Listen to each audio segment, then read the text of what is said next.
नमस्कार. काही माणसे ही अनेक वैशिष्ट्ये घेऊनच जन्माला येतात.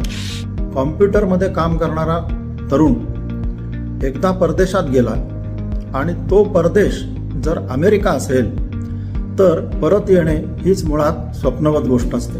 परंतु आनंद कोल्हारकर नावाचा एक तरुण तिकडचे यशस्वी करिअर सोडून परत येतो काय आणि आपल्या देशात दुर्लक्षित असलेल्या किंवा फारशा माहिती नसलेल्या मार्केटिंगपासून राजकारणापर्यंत आणि शिक्षणापासून युद्धापर्यंत प्रत्येक गोष्टीत अतिशय उपयोगी ठरणाऱ्या अशा डेटा सायन्स किंवा डेटा ॲनालिसिसमध्ये आपले बस्तान बसवून 16 वर्षात ओपाइन ग्रुप एक ताकदवर ब्रँड म्हणून एस्टॅब्लिश करतो काय, अचंबित करणारी गोष्ट.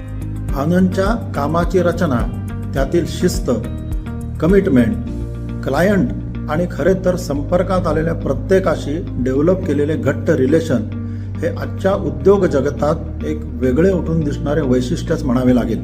आपला व्यवसाय करत असतानाच आपले ज्ञान, आपला अनुभव हा तरुण विद्यार्थ्यांपर्यंत पोहोचवण्याची त्याची कळकळ आणि त्यासाठी तो करत असलेले प्रयत्न हे निश्चितच कौतुकास्पद आहे. सेवा सहयोग सारख्या माध्यमातून करत असलेली समाजसेवा आणि त्यात झोकून देऊन करत असलेले काम हा अजून एक वैशिष्ट्यपूर्ण अँगल म्हणावा लागेल.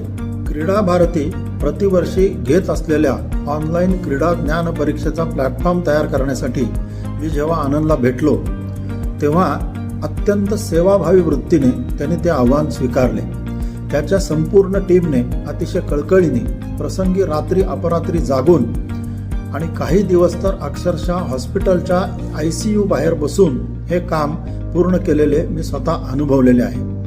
ही ऑनलाईन परीक्षा कदाचित जगातील एकाच सर्व्हरवरून घेतली जाणारी सर्वात मोठ्या संख्येची परीक्षा असावी. संघाच्या शाखेत 40 वर्षापूर्वी झालेली मैत्री आनंद अमेरिकेहून परत आल्यावर पुन्हा वाढू लागली. कळत न कळत त्याच्या यशाच्या साक्षीदार होता आले ही माझ्यासाठी खरोखर भाग्याची गोष्ट आहे. Wish you all the best Anand.